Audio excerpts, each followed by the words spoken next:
best CSGO config. Let's go. So first off, let's start off with the video settings. Color mode, computer monitor, I use it. You can use television if you want to, but I feel like it gives this kind of too whitey look and I don't really like it. So I use computer monitor, but you can use television. Brightness is at 90%. This is your own preference.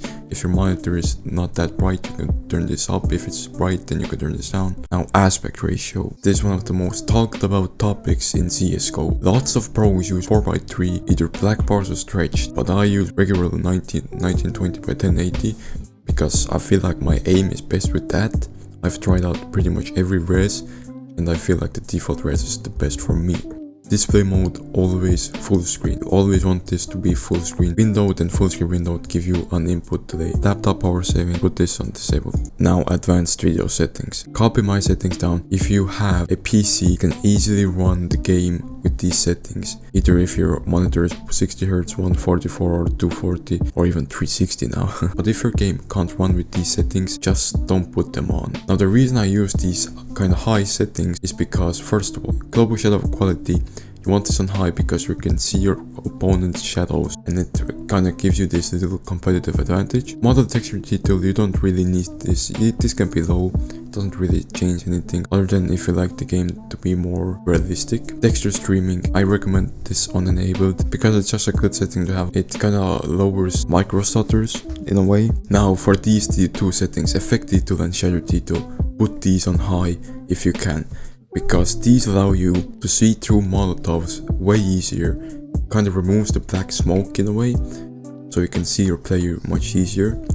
And also, when the smoke starts to disappear, you can see your player much faster.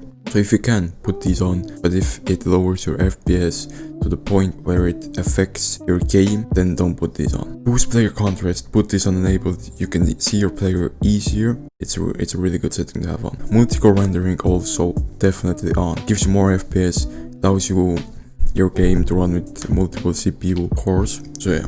Anti-aliasing. How do you pronounce it? I don't know. Pretty much put this on none. Also with this one. Because it just makes your game kind of look better and a little bit blurrier.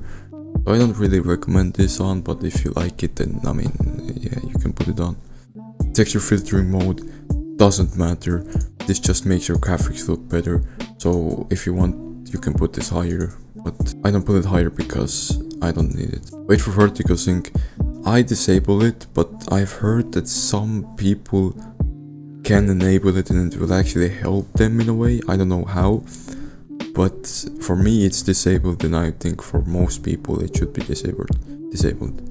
Motion blur, definitely disabled. It just gives you this blurry look, and I don't really recommend it. Triple monitor also disabled. Yeah, if you don't play on triple monitor on a triple monitor setup, that would be really weird. Use Uber shaders, I have it on enabled. Because it just reduces hitching and stuff like that. Now let's move on to audio. This audio section is pretty much all your own opinion, so I'm not gonna really recommend anything here. Like, just have it the way you like it. These are how my settings look. Now game setting, again, this is all your personal preference. This is how mine look like, and you can change yours.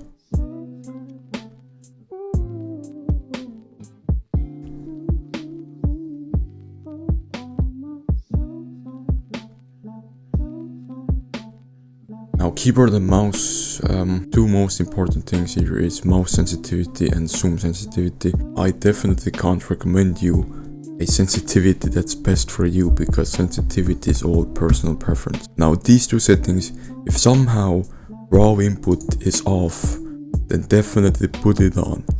This needs to be on for your aim. Mouse acceleration also, if this is on, definitely put it off. It will pretty much mess up your aim. It will move your mouse further than you actually move it, and it's really weird. I don't know why it's even a setting. Keybinds, obviously, again, personal preference. Now I'm gonna recommend you some workshop maps that you can look at, but I'm not gonna look at them here because it will just take too much time. First is Crash Crosshair. This is definitely a map you want. It's really good to make a crosshair here that you like. Definitely get this. Second one is Crash Viewmodel. Again, You can change your view model here and you can get the best one for you. Third one is FPS benchmark. If you have problems with your FPS, I recommend you download this. You can get your average FPS over here, and in this map there's also some settings that you can put on that will make your FPS better. Final map is config generator. In this map you can pretty much change everything about your config. You can see here it has binds, recommended. You have pro configs also here. You have crosshairs, view models, HUDs, radar, and audio and video section over here. I'm not gonna go through this because it will take too much time. So now for an added bonus, what you can do, exit out of Csgo, right click and go to Nvidia control panel. Now if you have an AMD GPU, then you can't do this, but if you have an Nvidia graphics card, you can do this. Now go to manage 3D settings and you should have global settings over here. Scroll down until you see low latency mode, and what you want to do here is put this on ultra. This will give you extremely low latency and it really helps out your aim. So yeah, that's pretty much it. Subscribe.